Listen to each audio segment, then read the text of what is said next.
You've seen the videos. The couple who sold everything built a 180 square foot home on wheels for $60,000, parked it on some land in the mountains, and now they wake up every morning to birdsong, oat milk lattes, and zero regrets.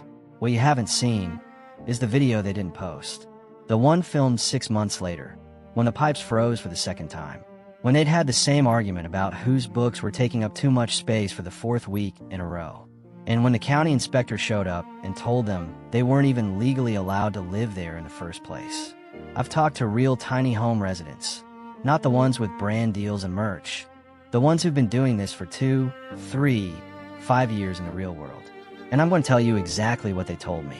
The things that don't make the highlight reel. The things designers don't bring up in the consultation. The things builders don't put in the brochure. And the last secret I'm sharing today, it's the one that almost every long-term tiny home resident says they wish someone had told them before they ever picked up a hammer. So stay with me, because that one hits different. But real quick, before we go any further, if you're seriously thinking about tiny home living, or you're already in one and things feel harder than you expected, subscribe and hit the bell right now. This is episode 1 of a 2-part series. Episode 2 is called Why Some Tiny Homes Become Impossible to Sell. And if there's even a chance you'd ever want to move on from your tiny home someday, that video could save you tens of thousands of dollars. The link will be in the description the moment it's live. Now, let's get into the real stuff. The first thing nobody warns you about properly is zoning. And it is more complicated than almost anything else in this space. Here's the basic reality most people don't know going in. Most counties in the United States do not legally recognize a structure under 400 square feet as a permanent residential dwelling. Some places set that minimum at 800 square feet, others at 1,000. A few counties push it to 1,200 square feet. Below that threshold, your tiny home may be legally classified as a shed, a storage structure, or a recreational vehicle, not a home. And what does that actually mean in practice? It means that even if you own the land outright, free and clear, you may not be able to legally establish your tiny home as your primary residence. No legal mailing address tied to the property. In some states, that means your kids can't enroll in the local school district. It creates complications with voter registration, your driver's license, tax filings, and any employment background check that requires a verified permanent address. Tiny homes on wheels fall into an even more complicated category. They're almost universally classified as recreational vehicles. That comes with its own set of rules about where you can park, how long you can legally stay, and what utility hookups you're entitled to. Now, the landscape is changing.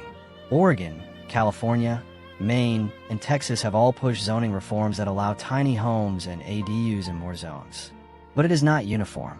It is county by county, sometimes township by township within the same county. The people who navigate this successfully share one habit. They research zoning first, find the land second, design the home third. Most people do it completely backwards. They fall in love with a floor plan, find a piece of land, and only then discover that none of it is legally permitted where they want to live.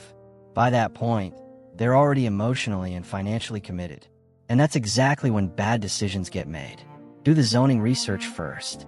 Call the county planning department directly. Don't just Google it. Actually call and ask specifically whether a dwelling under your target square footage can be permitted as a full-time residence on that parcel. Get it in writing if you can.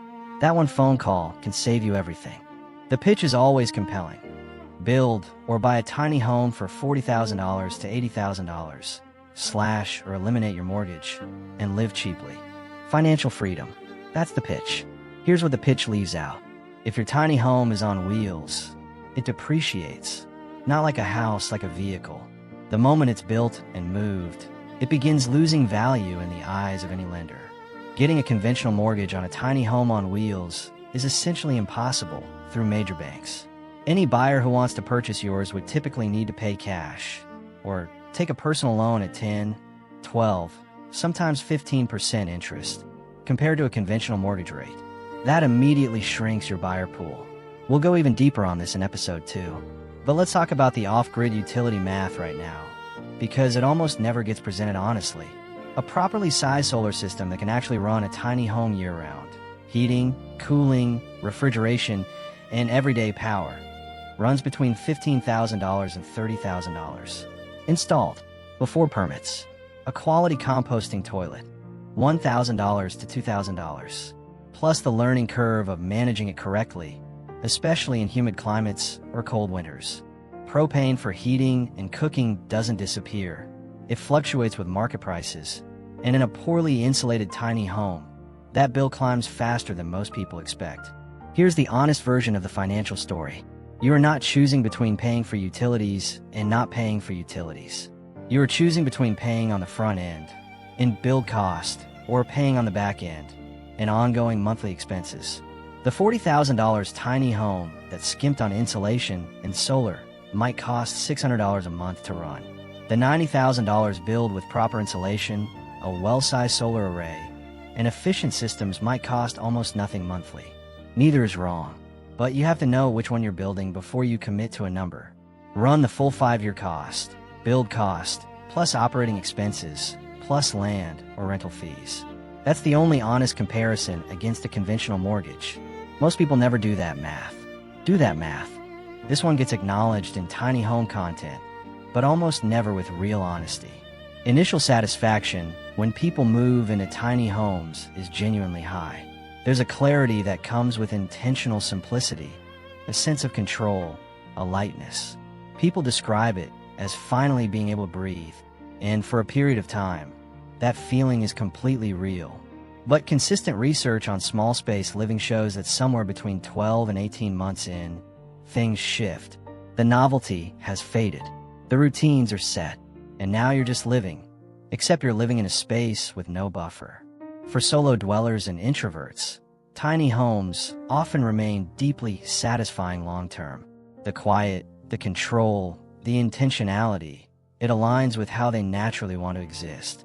For couples, especially couples who work from home, which is now a massive portion of the workforce, sharing 200 square feet around the clock is not the romantic adventure it looks like in the videos.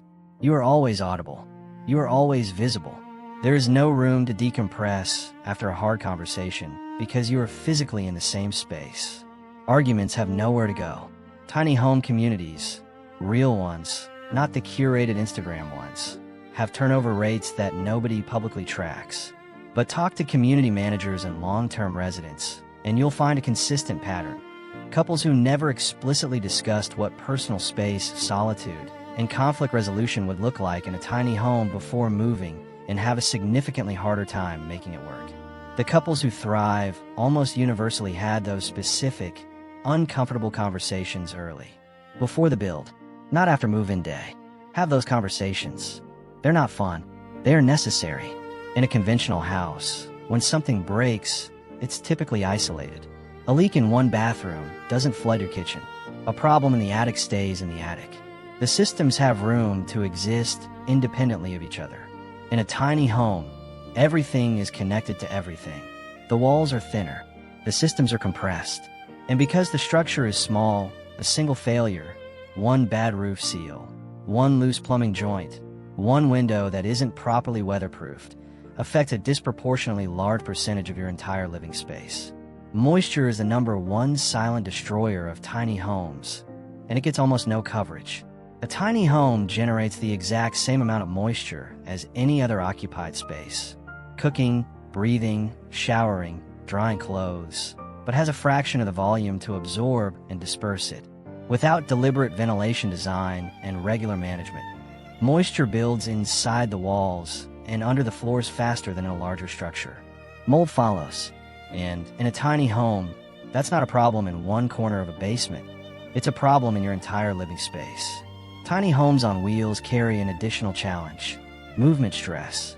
Even occasional relocation, a few times a year, creates vibration and shifting that works screws loose, cracks caulk seals, and stresses plumbing joints in ways a stationary structure never experiences. Regular full inspections of every seal, joint, and connection point are not optional. They're essential maintenance. People who handle this well are either genuinely handy or financially prepared to call a professional the moment something shows up.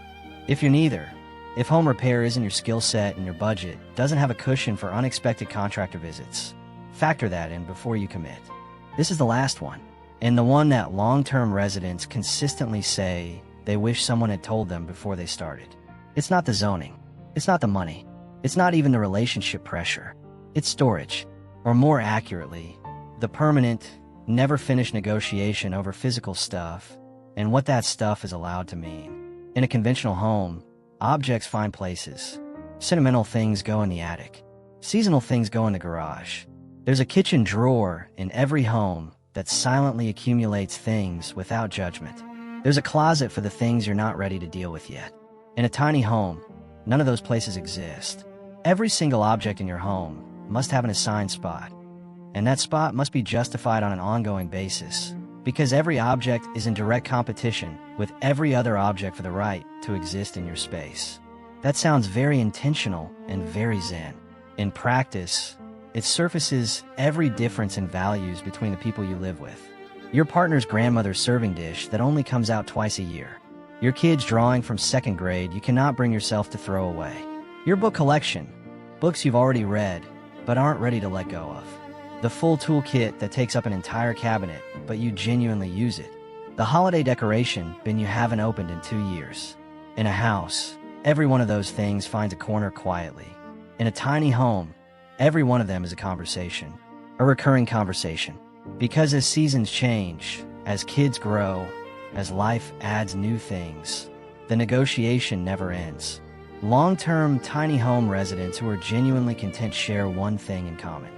They made peace with radical, ongoing minimalism, not as a temporary challenge they'd push through, but as a permanent lifestyle they actively chose. Every day, and the people they live with made that same choice. At the same level, at the same time. The couples who struggle most are the ones where one person is a natural minimalist and the other isn't, and they believe that moving into a tiny home would resolve that difference. It doesn't. It magnifies it.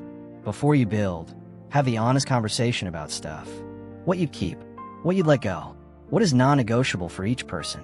If you can't get alignment on that conversation in the abstract, you will not find it in 200 square feet. Here's what I want you to walk away with today. Tiny home living is real. And for the right person, in the right situation, with the right preparation, it can be genuinely extraordinary. But the version of it that gets posted online is almost entirely the highlight version.